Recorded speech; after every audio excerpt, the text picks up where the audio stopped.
شوق و تمنا کے اظہار اور بیت اللہ کے مرکز توحید ہونے کے اعلان کی جگہ جگہ ذکر کیا ہے، اور نئے نئے اسلوب سے اس کی عظمت اور جلالت و جبروت کو ان آیات میں واضح فرمایا ہے، جیسا کہ ارشاد باری تعالیٰ ہے۔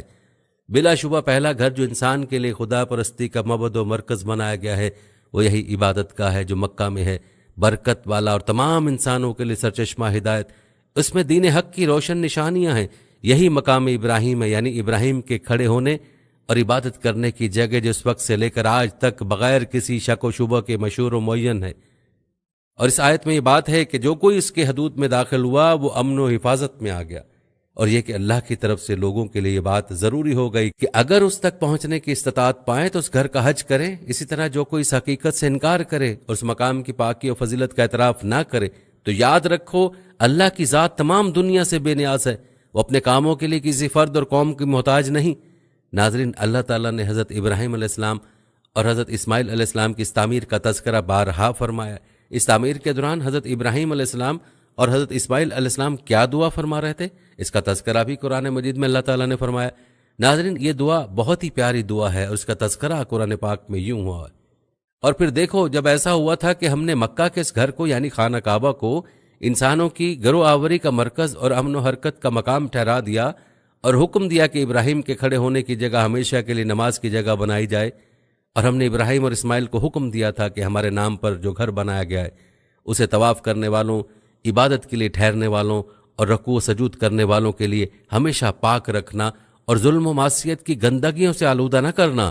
اور پھر جب ایسا ہوا تھا کہ ابراہیم نے خدا کے حضور دعا مانگی تھی، اے پروردگار، اس جگہ کو جو دنیا کی آباد سرزمینوں سے دور اور سرسبزی و شادابی سے یک قلم محروم ہے، امن و امان کا ایک آباد شہر بنا دے، اور اپنے فضل و کرم سے ایسا کر کے یہاں کے بسنے والوں میں جو لوگ تجھ پر اور آخرت کے دن پر ایمان رکھنے والے ہوں ان کے رزق کے لیے ہر طرح کی پیداوار مہیا ہو جائے۔ اس پر ارشاد الہی ہوا تھا کہ تمہاری دعا قبول کی گئی، اور یہاں کے باشندوں میں سے جو کوئی کفر کا شیوہ اختیار کرے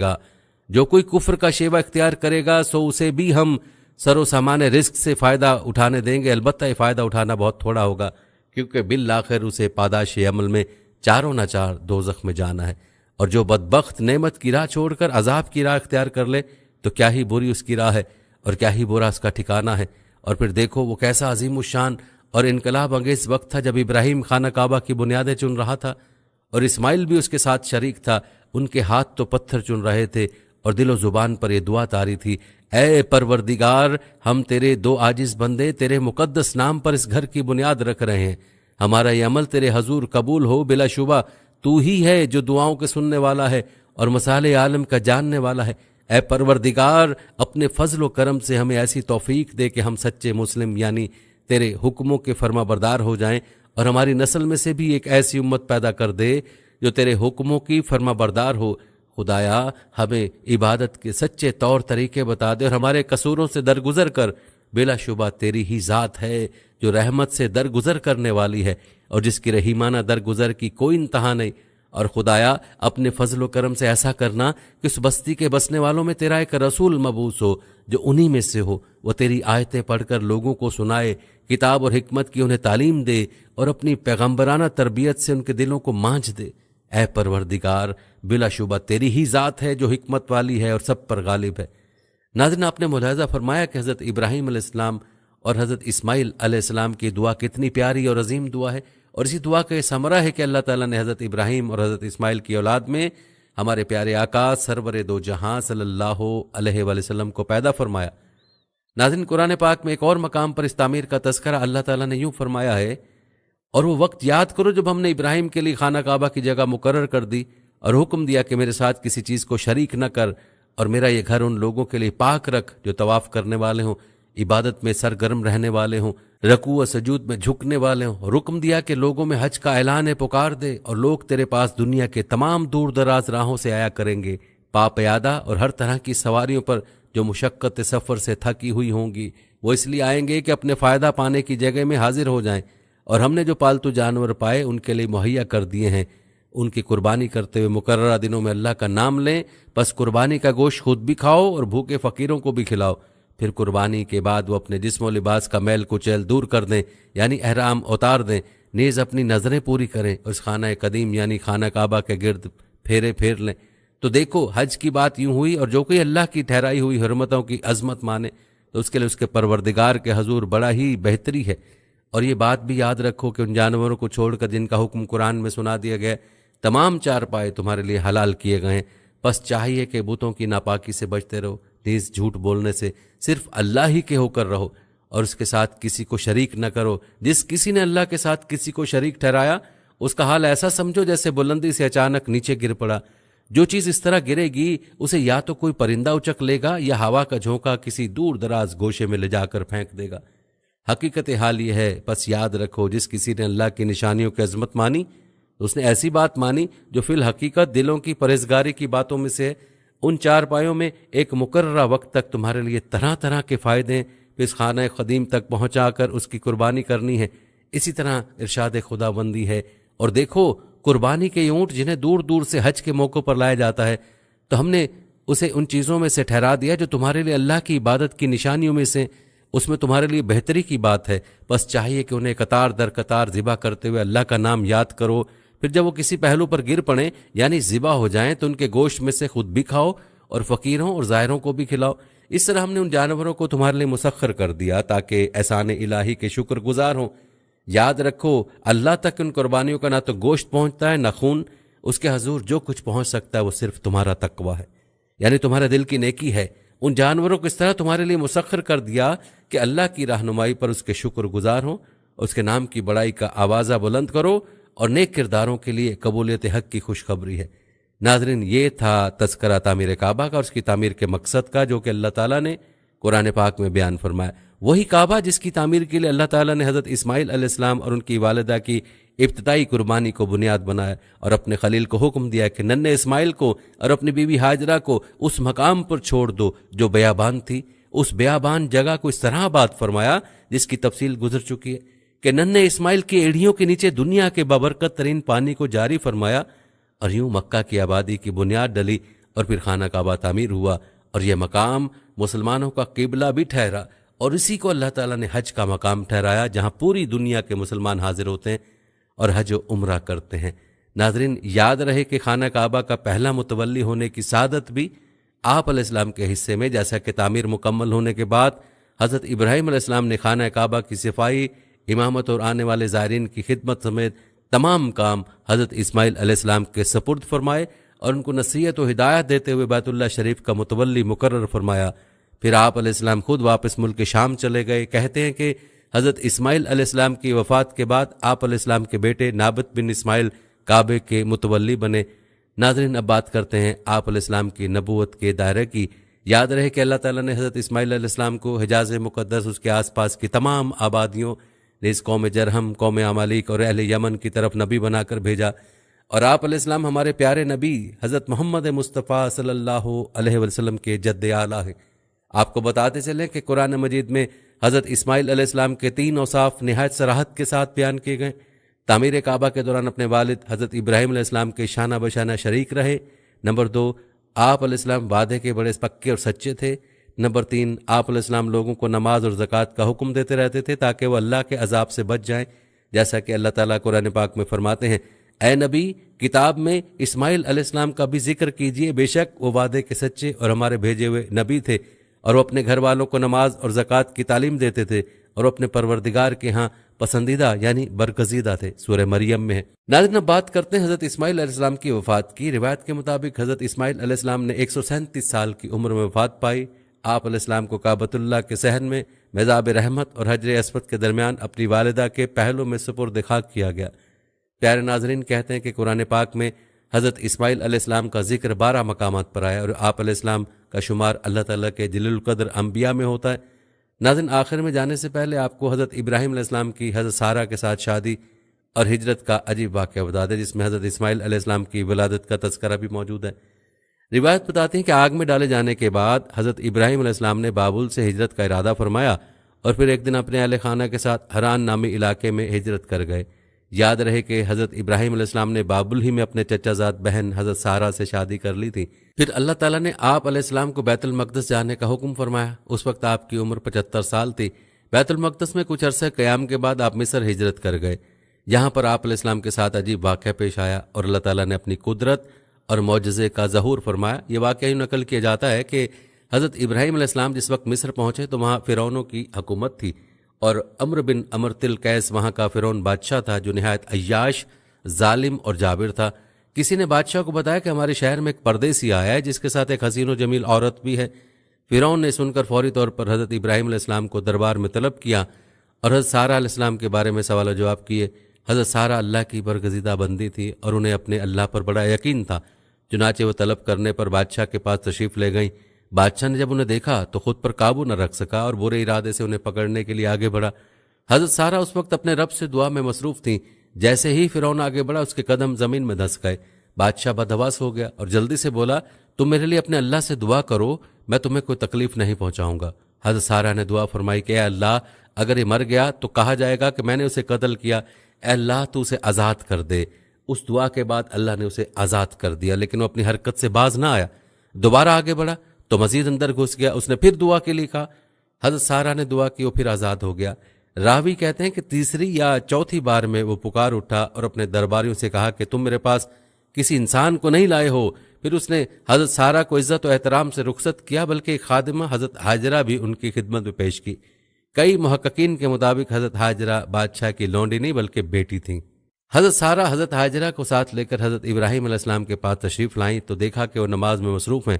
فارغ ہو کر بیوی سے سوال کیا کہ کیا ہوا؟ حضرت سارہ نے جواب دیا کہ اللہ نے کافر کے مکر کو رد کر دیا اور فاجر کی برائی کو اس کے سینے میں دفن کر دیا۔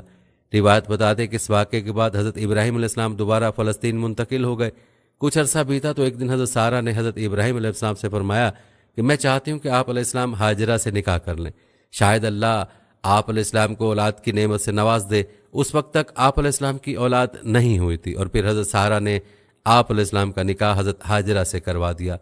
اللہ تعالیٰ نے سال بھر بعد ہی حضرت ہاجرہ کے بطن سے حضرت اسماعیل علیہ السلام کو پیدا فرمایا۔ بعد ازاں حضرت ابراہیم اللہ تعالیٰ کے حکم سے حضرت ہاجرہ اور نومولود بیٹے کو لے کر فلسطین سے نامعلوم منزل کی جانب چل پڑے، اور یوں حضرت ابراہیم علیہ السلام اپنی زوجہ اور لخت جگر کے ساتھ صحراؤں، پہاڑوں اور میدانوں کو عبور کرتے ہوئے ایک ایسی وادی میں پہنچے جہاں دور دور تک چرند پرند تھے اور نہ ہی پانی کا نام و نشان۔ لیکن حیران کن طور پر اس وادی کے درمیان ایک بوڑھا درخت نہ جانے کب سے اپنے مکینوں کے انتظار میں تنہا کھڑا تھا۔ حضرت ابراہیم علیہ السلام نے اہلیہ کو دودھ پیتے معصوم جان جگر سمیت درخت کے نیچے بٹھایا، کھجور کا تھیلا اور پانی کا مشکیزہ پاس رکھا اور کچھ کہے بغیر واپسی کے لیے پلٹ گئے۔ ناظرین، اس سے آگے کی تفصیل پہلے گزر چکی ہے۔ یہ تھی ہماری آج کی ویڈیو جس میں آپ نے حضرت اسماعیل علیہ السلام کی زندگی کے مکمل حالات و واقعات ملاحظہ فرمائے۔ ناظرین، جانے سے پہلے کمنٹ سیکشن میں اپنی رائے کا اظہار ضرور کریں اور بتائیں کہ آپ اگلی ویڈیو کون سے اسلامک ٹاپک پر دیکھنا چاہتے ہیں۔ آپ کی قیمتی رائے ہمارے لیے بہت اہمیت رکھتی ہے، اور جانے سے پہلے ویڈیو کو شیئر ضرور کیجیے گا۔ ہم امید کرتے ہیں کہ آپ کو ہماری آج کی ویڈیو ضرور پسند آئی ہوگی۔ اگر آپ کو ہماری آج کی ویڈیو پسند آئی ہے تو اس کو لائک کریں۔ آخر میں ان لوگوں سے ایک بار پھر درخواست ہے کہ ہمارے چینل کو ضرور سبسکرائب کر لیں جنہوں نے ابھی تک ہمارا چینل سبسکرائب نہیں کیا ہوا۔ سبسکرائب کے ساتھ لگے گھنٹی کے بٹن کو بھی ضرور کلک کریں تاکہ آپ کو ہماری آنے والی مزید